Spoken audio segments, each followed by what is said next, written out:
వేములవాడ శ్రీ రాజరాజం సన్నిధిలో తిప్పాపూర్ గోశాలు ఉన్నటువంటి కోడెలను రైతులకు పంపిణీ చేసే కార్యక్రమాన్ని ఈరోజు ప్రారంభం చేయడం జరుగుతూ ఉంది. కోరిన కోరికలు తీర్చు తండ్రి కోడెముకు చెల్లించుకుంటామనేటువంటి అత్యంత విశిష్టమైనటువంటి మొక్కు వేములవాడ రాజన్న ఆలయంలో ఉన్నటువంటి సందర్భంలో అనేక మంది భక్తులు వారి కోరికలు నెరవేరిన సందర్భంలో స్వామివారికి నిజ కోడెను సమర్పించుకున్నటువంటి వాటిని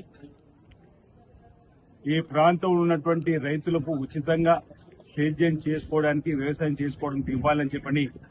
ఈ రాష్ట్ర ప్రభుత్వం ముఖ్యమంత్రి రేవంత్ రెడ్డి గారి అధికారులకు వచ్చిన ఒక నిర్ణయం తీసుకొని ఇప్పటికే అనేక మార్లు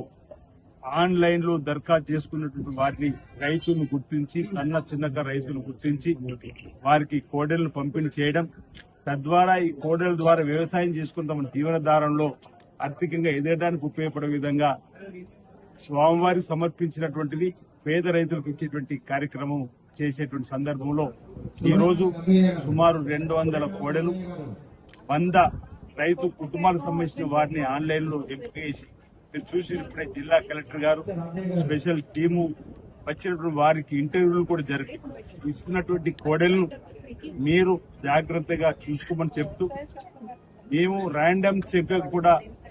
పలు సందర్భాల్లో కూడా రావడం జరుగుతుంది. వాటిని చక్కగా చూసుకోవాలని చెప్పని